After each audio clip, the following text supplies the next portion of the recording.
বাংলাদেশে আওয়ামী লীগের মিছিল দীর্ঘ থেকে দীর্ঘতর হওয়া কিংবা তার চেয়েও বড় ব্যাপার, মানে সারা দেশ জুড়ে হচ্ছে, কোথাও লোকে প্রতিহত করছে না। পুলিশকে নানা রকম পুরস্কার, নগদ 5,000 টাকা করে হাতে ধরিয়ে দেওয়া হবে আওয়ামী লীগ ধরে আনলে, সেসব কথা বলার পরেও যে আওয়ামী লীগ যথেষ্ট ধরে আনছে না পুলিশ, এবং কোনো প্রেক্ষিতেই আসলে আওয়ামী লীগের মিছিল থামানো যাচ্ছে না। আর শুধু আওয়ামী লীগ নয়, আওয়ামী লীগের সকল অঙ্গ সংগঠন একরকমের জেগে উঠেছে। ডক্টর ইউনূসের সরকার এর সামনে অসহায়। এই বিষয়টি যে কতটা উদ্বিগ্ন এবং উদ্গ্রীব করে তুলেছে ডক্টর ইউনূস এবং তার পারিষদ বর্গকে সহ, আসলে আপনারা যারা রাজনীতিতে চরম আগ্রহ রাখেন এবং রাজনীতিকে নিবিড়ভাবে পর্যবেক্ষণ করেন, তারা সকলেই স্বীকার করবেন যে বাংলাদেশের রাজনীতির একটা মুখ্য চরিত্র, রাজনৈতিক কর্মকাণ্ডের, রাজনৈতিক বয়ানের মুখ্য চরিত্র হয়ে উঠেছিলেন যে তিনজন, বা উঠেছেন যে তিনজন, এখনো যারা মুখ্য চরিত্র: পিনাকি ভট্টাচার্য, ইলিয়াস হোসেন, ডক্টর কনক সারোয়ার। আমি যদি প্রধানত পিনাকি ভট্টাচার্য এবং ইলিয়াস হোসেনের কথাই বলি, তারা ভীষণভাবে উদ্বিগ্ন হয়ে পড়েছেন। এবং আপনারা লক্ষ্য করছেন কিনা, একটা সম্পূর্ণত একটা নতুন মেরুকরণের আভাস পাওয়া যাচ্ছে। পিনাকি ভট্টাচার্য দুদিন আগে এমন একটা ভিডিও তৈরি করেছেন, কন্টেন্ট তৈরি করেছেন, যেখানে তিনি সরাসরি বলেছেন যে আরেকটি অভ্যুত্থান আসন্ন, ছিটকে পড়বে ডক্টর ইউনূস সরকার। এবং খুবই আগ্রহোদ্দীপক, কৌতূহলোদ্দীপক, ইন্টারেস্টিং ঘটনা যেটা, সেটা হচ্ছে পিনাকি ভট্টাচার্যের স্ট্যাটাস থেকেই প্রথম দেখলাম যে তিনি এই ভিডিওটি আপলোড করার কিছুক্ষণের মধ্যেই বাংলাদেশে এই ভিডিওটি ব্লক করে দেওয়া হয়েছিল। পরে প্রধান উপদেষ্টার তথ্য প্রযুক্তি বিষয়ক বিশেষ সহকারী ফায়েজ তাইয়েব, তিনি নাকি পিনাকি ভট্টাচার্যকে ফোন করেই বলেছেন যে সরকারের উচ্চ পর্যায়ের নির্দেশে নয়, তবে ভিডিওটি ব্লক ছিল, ভিডিওটি আনব্লক করা হয়েছে। এবং পিনাকি ভট্টাচার্য শেষে লিখছেন যে কারা ব্লক করে থাকতে পারে সে নিয়েও তাদের দুজনের আলাপ হয়েছে। তো এমন নানা পক্ষ যখন সক্রিয় হয়ে উঠেছে, যারা পিনাকি ভট্টাচার্যের ভিডিও ডক্টর ইউনূসের আমলে ব্লক করে দিতে পারে, এবং পিনাকি ভট্টাচার্য বলছেন যেই কাজ শেখ হাসিনার আমলেও কখনো হয় নাই, করে দিতে পারে এমন কাজ পিনাকি ভট্টাচার্যকে, বা তিনি যে মতামত দিতে চাইছেন যে ইউনূস সরকার ছিটকে পড়বে, আরেকটা অভ্যুত্থান আসন্ন, এই কথাটি দমিয়ে রাখতে চায় বা এর প্রচার বন্ধ করতে চায় এমন একটা পক্ষ যখন সক্রিয়, তখন সেটা কোন পক্ষ সেই নিয়ে যেমন কৌতূহল আসে, তেমনি কিন্তু এই কৌতূহলও কিছুতেই লুকিয়ে রাখা যায় না যে পিনাকি ভট্টাচার্যরা ঠিক কোন পরিস্থিতিতে এখন বলছেন ডক্টর ইউনূসের সরকার ছিটকে পড়বে, মানে ডক্টর ইউনূসের সরকারের দিন শেষ, নতুন অভ্যুত্থান, নতুন সরকার, নতুন বিকল্প। কে, কখন, কিভাবে, কোন অভ্যুত্থানের কথা বলছেন? পিনাকি ভট্টাচার্যের ওই ভিডিওটা যদি মনোযোগ দিয়ে দেখেন, এখনো যদি না দেখে থাকেন, তাহলে দেখবেন তিনি সরাসরি আসলে আওয়ামী লীগের এই যে মিছিল, এর ওপর ভিত্তি করেই কিন্তু এক রকমের তৈরি করেছেন এই ভিডিও। তিনি বলছেন এই যে এনসিপি বা জাতীয় নাগরিক পার্টি কিংবা আসিফ মাহফুজ সহ ছাত্র উপদেষ্টারা, ছাত্র নেতারা, যাদেরকে ছাত্রদের প্রতিনিধি ভাবা হয়েছিল, ডাকসু আর জাকসু নির্বাচনের পর বোঝা গেছে ছাত্ররা তাদেরকে প্রতিনিধি মনে করে না।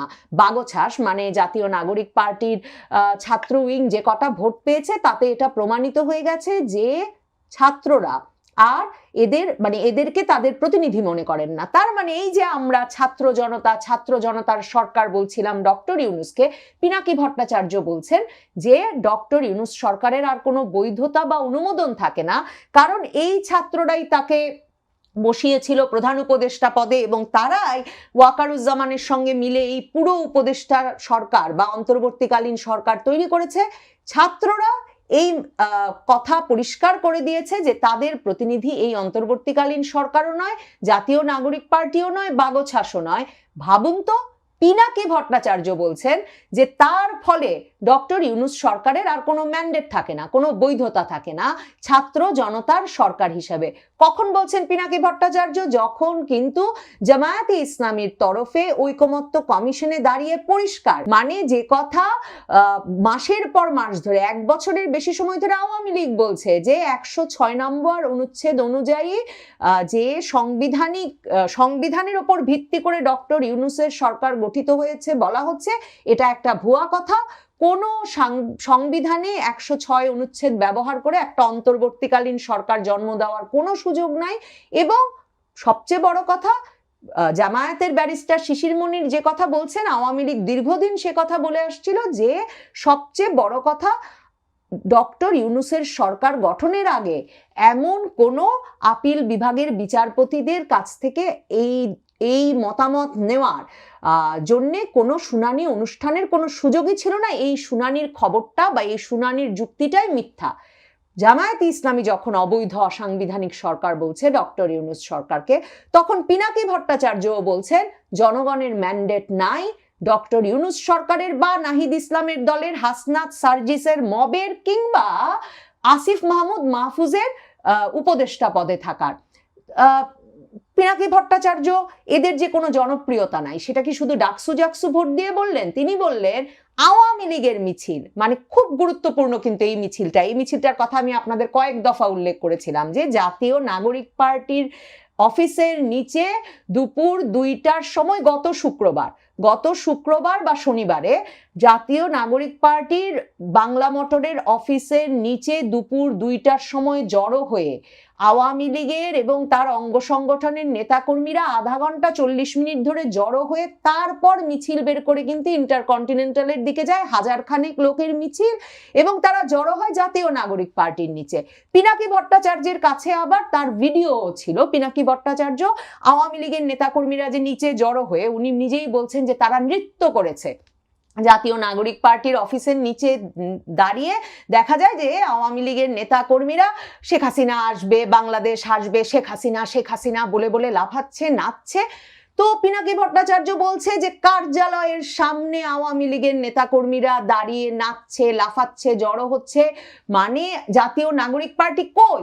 যে তারা এসে তাদের সমর্থকরা, তাদের নেতাকর্মীরা এসে কেন আওয়ামী লীগের নেতাকর্মীদের প্রতিহত করতে পারছে না? পিনাকি ভট্টাচার্য, ইলিয়াস হোসেন, তারা তো নিয়মিত ডক্টর ইউনূসের সরকার এবং তার পুলিশ বাহিনী যে কোনো কাজে আসছে না আওয়ামী লীগের মিছিল ঠেকাতে, সে কথা নিয়মিত লিখছেন। মানে ইলিয়াস হোসেন কয়েক দফা এই নিয়ে স্ট্যাটাস দিয়েছেন যে এমনকি বগুড়ায় আওয়ামী লীগের মিছিল হয়ে গেছে, মশাল মিছিল হয়ে গেছে। তিনি বলেছেন যে ডক্টর ইউনূসের উপদেষ্টা, এমনকি আইজি, এরা সব আসছেন বিদেশ থেকে, এরা সব চলে যাবেন, কিন্তু যদি, আমাকে মার্জনা করবেন, আমি ইলিয়াস হোসেনের ভাষা বলছি, যে যদি জাউরা আওয়ামী লীগ আবার আসে তাহলে যে কি উপায় হবে দেশটার, এই কথা ভেবেই যাতে জামায়াতে ইসলামী, BNP, up party, Gono Odhikar পরিষদ, এনসিপি, এবি পার্টি, মানে যত দল আছে সবাইকে বলেছেন তারা যেন ঐক্যবদ্ধ থাকেন। মানে এই ইলিয়াস হোসেন, পিনাকি ভট্টাচার্য, তার মানে কি কোন রকম যে রাজপথে প্রতিরোধ গড়ে উঠছে না আওয়ামী লীগের মিছিলের বিরুদ্ধে, সেটাই কি তাদেরকে এই বিষয়টাতে নিশ্চিত করছে যে একরকম আওয়ামী লীগ ফিরে এসেছে, কিংবা আওয়ামী লীগ আরো জোরে সোরে ফিরে আসতে যাচ্ছে, এবং ডক্টর ইউনূসের পুলিশ বাহিনীর তো তাতে সাধ্য হবেই না এই আওয়ামী লীগকে ঠেকানোর, এবং শেষ পর্যন্ত রাজনৈতিক দলগুলো ঐক্যবদ্ধ পারবে কিনা সেটা নিয়েও তাদের ভেতরে সন্দেহ দেখা দিয়েছে। পিনাকি ভট্টাচার্য আরো গুরুত্বপূর্ণ যুক্তিসঙ্গত প্রশ্ন তুলেছেন। তিনি বলেছেন এই মাহফুজকে মাস্টার মাইন্ড বানায়, মাহফুজকে উপদেষ্টা বানিয়ে কি লাভ হয়েছে? দেখেন, উনি বলছেন যে লন্ডনে উনি ভিডিও দেখেছেন, সেটা বলেই উনি বিশ্লেষণ করছেন পিনাকি ভট্টাচার্য, যে লন্ডনে মাহফুজ আলমের গাড়ি বহর আটকাতে, মাহফুজ আলমকে অনুষ্ঠানে যোগ দিতে বাধা দিতে যেই আওয়ামী লীগের নেতাকর্মী সমর্থকেরা জড়ো হয়েছিলেন, উনি বলছেন উনি ভিডিওতে দেখেছেন এরা 30, 40, 50 জনের বেশি না। পিনাকি ভট্টাচার্য প্রশ্ন করছেন যে মাহফুজ আলমকে রক্ষা করার জন্য কেন 40 জন 50 জনও নাই, যেই 40 জন 50 জন গিয়ে মাহফুজ আলমকে উল্টো রক্ষা করার জন্য এই আওয়ামী লীগ নেতাকর্মী সমর্থকদের পাল্টা বিক্ষোভ তৈরি করতে পারেন। তার মানে এই যে ডক্টর ইউনূসরা যে ভীষণ মানে টেনশনে আছেন নিউ ইয়র্ক সফরটা নিয়ে, এই বিষয়টা নিয়ে তাদের যে টেনশন, উদ্বেগ, উদ্গ্রীব হয়ে আছেন যে তারা যে কেমন যায় নিউ ইয়র্ক সফরটা, সেখানে গিয়ে অপমানিত হতে হয় কিনা, আওয়ামী লীগ নেতাকর্মী সমর্থকদের বিক্ষোভের মুখে পড়তে হয় কিনা, এই পুরো বিষয়টাই তাদের যে কোনো জনসমর্থন নাই, জনভিত্তি নাই, কোনো জনপ্রিয়তা নাই, যে তারা 40 জন প্রবাসী আওয়ামী লীগারের সামনে 40 জন প্রবাসী ইউনূস সমর্থক বা মাহফুজ সমর্থক দাঁড় করাবেন, সেটার প্রমাণ হয়ে দাঁড়াচ্ছে। এই বিষয়গুলো আসলে ভীষণ উদ্বিগ্ন করে তুলেছে। মানে এই গত কয়েক বছর ধরে হাসিনা বিরোধী বয়ান তৈরির যারা মূল কারিগর ছিলেন, সেই পিনাকি ভট্টাচার্য, ইলিয়াস হোসেনকেও তারা দেখেন এই গত কয়েক বছরে এরা মূল ভূমিকা রেখেছেন কিন্তু শেখ হাসিনার সরকার, আওয়ামী লীগের সরকারের বিরুদ্ধে যে মানে একটা গণ অসন্তোষ তৈরির, সেই গণ অসন্তোষ তৈরিতে কিন্তু এই ব্যক্তিরা একটা মুখ্য ভূমিকা রেখেছেন। এখন তাদের প্রত্যাশা ছিল, তাদের ভাষায় জাউরা আওয়ামী লীগ যদি রাস্তায় নামে, জাউরা আওয়ামী লীগকে ঠেকাতে জনগণ প্রতিহত করবে। এখন তারা দেখছেন কোথাও জনগণ প্রতিহত করছে না। আওয়ামী লীগ জুম্মাবারেও এমনকি মসজিদ থেকে দলে দলে বেরিয়ে প্রত্যেকটা জুম্মাবারে রাজধানীর বিভিন্ন জায়গায় তো মিছিল করছেই, সকালে করছে, জুম্মার নামাজের পরে করছে, যখন তখন যেখানে সেখানে মিছিলে জড়ো হয়ে যাচ্ছে। এমনকি এখন পুলিশকে নগদ নারায়ণ ধরিয়ে দেওয়া হয়েছে, 5,000 টাকা করে ইনাম আওয়ামী লীগ ধরে আনলেই মিছিল থেকে। ভিডিও বেরিয়েছে যে পুলিশ দৌড়াচ্ছে, কিন্তু আওয়ামী লীগ ধরে আনতে পারছে না। এবং পিনাকি ভট্টাচার্য, ইলিয়াস হোসেন কেন বাংলাদেশে রাজনীতি করেছেন, রাজনীতি বোঝেন, জানেন, যে কেউ বুঝতে পারেন যে মিছিলে যোগদানের জন্যে মানে আওয়ামী লীগের এখন 500 টাকা করে দেওয়ার উপায় আছে কিনা সে তো ভিন্ন প্রশ্ন, 5,000 টাকা করে দেওয়ার উপায় কখনো কোনো রাজনৈতিক দলের থাকে না।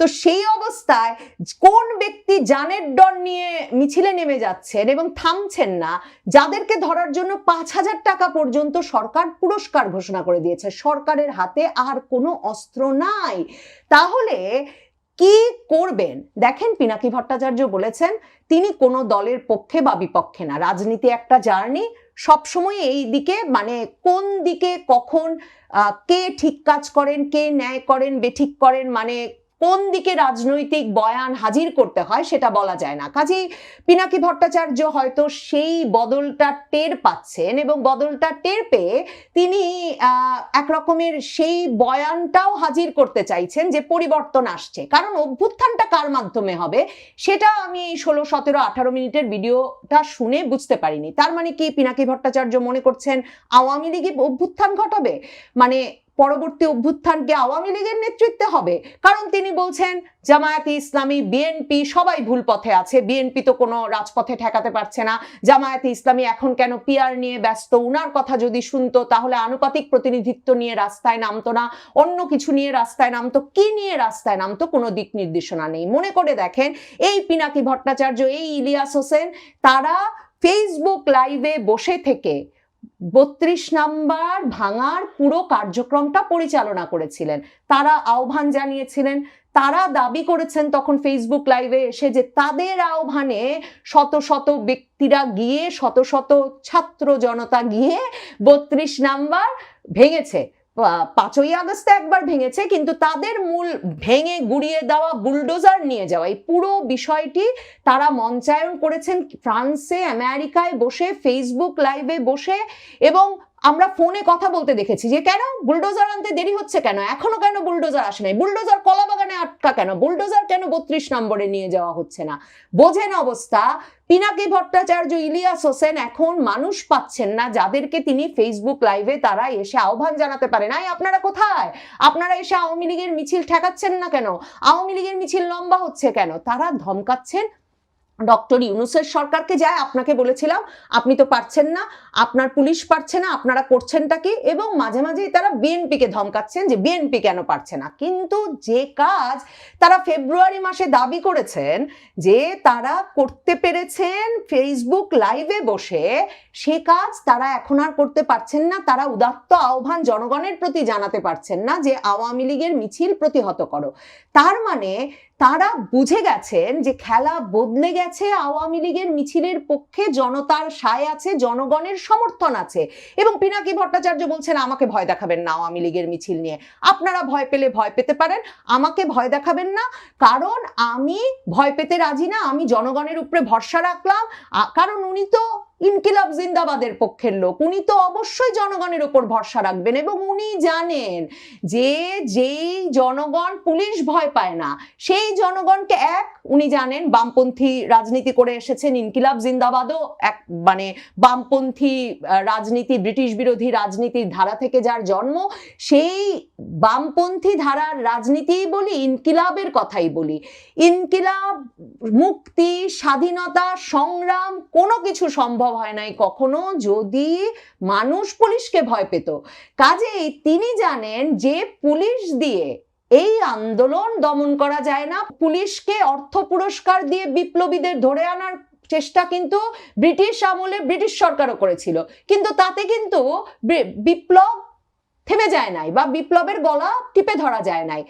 আর যেই আন্দোলনে জনগণের সমর্থন থাকে, সেই আন্দোলন যে শুধু বেগবান হয়, সেই মিছিল যে শুধু দীর্ঘ হয়, আমার মনে হয় পিনাকি ভট্টাচার্যরা সে কথা বুঝতে পেরেই এখন পিনাকি ভট্টাচার্য বলছেন ডক্টর ইউনূস এবং তার উপদেষ্টা পরিষদের, আবার আমাকে ক্ষমা করবেন আমি ভদ্রভাবে বলার চেষ্টা করছি, তিনি বলেছেন ডক্টর ইউনূস এবং তার উপদেষ্টা পরিষদের পশ্চাৎদেশের চামড়া থাকবে না। তিনি বলেছেন যে নেপালে যেমন হেলিকপ্টারের রশি ধরে মন্ত্রীদের পালাতে হয়েছে এবং তার আগে মার খেয়েছে মন্ত্রীরা, সেই ঘটনা ঘটবে ডক্টর ইউনূসের সরকারের এবং ডক্টর ইউনূসের উপদেষ্টা পরিষদেরও। এই অবস্থায় তার মানে কি পিনাকি ভট্টাচার্য, ইলিয়াস হোসেন তারা বলতে চাইছেন ডক্টর ইউনূস সরকার পড়ে যাবে আর আওয়ামী লীগের অভ্যুত্থানের মাধ্যমে সত্যিকার অর্থে শেখ হাসিনার সরকার আসবে? সে কথা পিনাকি ভট্টাচার্য বলেছেন, সেটা বলা যাচ্ছে না। তবে কারা অভ্যুত্থান ঘটাবে সেটা কিন্তু তিনি পরিষ্কার করেন নাই। কিন্তু আমাকে যদি জিজ্ঞেস করেন, আমি কি বলবো যে ইউনূস সরকার কাল পরশু বা ইউনূস সরকারের ঘন্টা বেজে গেছে, যে কোনো সময় ইউনূস সরকার পড়ে যাবেন? আমার বিশ্লেষণ সে কথা বলে না। আমার মনে হয় এই যে সম্মিলিত ভয়, যেই সম্মিলিত ভয়ে ওই যে ডক্টর আসিফ নজরুল বলেন আওয়ামী লীগ যদি একবার আসে দোজখ বানিয়ে দেবে, যেই সম্মিলিত ভয়ে ইলিয়াস হোসেন লেখেন যে আওয়ামী লীগ যদি একবার আসে, এই জাউরারা যদি একবার আসে তাহলে কারো রক্ষা থাকবে না। এবং যেই সম্মিলিত ভয়ে ডক্টর কনক সারওয়ার ইউনূসকে প্রশ্ন করেন যে কোন কেউ যদি আপনার নির্বাচন ঠেকাতে চাইছে তাড়াতাড়ি বলুন, কেউ যদিটা কে, জুলাই আন্দোলনের পর আমরা পূর্ণ সমর্থন দিয়ে আপনাকে বসিয়েছি, কিন্তু কোন কেউ যদি আপনাকে নির্বাচন দেওয়া ঠেকাচ্ছে? আমার মনে হয় এই সম্মিলিত ভয়ে একদিকে যেমন ডক্টর ইউনূস সরকারের মেয়াদ দীর্ঘ থেকে দীর্ঘতর হবে, তেমনি দীর্ঘ থেকে দীর্ঘতর হতে থাকবে আওয়ামী লীগের মিছিলও। পিনাকি ভট্টাচার্য, ইলিয়াস হোসেন, ডক্টর কনক সারওয়ার কিংবা রাজনৈতিক শক্তি বিএনপি, জামায়াতে ইসলামী, জাতীয় নাগরিক পার্টি, আপ party, AB party, Gono Odhikar পরিষদ, তাদের ভয়ও বাড়তে থাকবে। কারণ তারা যখন দেখবেন রাজপথে জনগণ প্রতিরোধ গড়ে তুলছে না, প্রতিহত করছে না আওয়ামী লীগের এই মিছিলকে, অন্যদিকে তারা যখন দেখবেন সরকারের অর্থ পুরস্কার দেওয়া সহ সকল প্রকার নিবর্তনমূলক পদ্ধতি ব্যবহৃত হয়ে যাওয়ার পরেও পুলিশ কিংবা সেনাবাহিনী দিয়ে আওয়ামী লীগ ঠেকিয়ে রাখা যাচ্ছে না, ভয় যত বাড়বে, আমার বিশ্লেষণ বলে ডক্টর ইউনূসের সরকারের মেয়াদ তত বাড়বে। আর কৌতূহল থেকেই যায় পিনাকি ভট্টাচার্য কোন অভ্যুত্থান আসন্ন বলছেন, যে অভ্যুত্থান নাকি ডক্টর ইউনূসকে নামিয়ে ফেলবে। সেই অভ্যুত্থান কি আওয়ামী লীগের অভ্যুত্থান?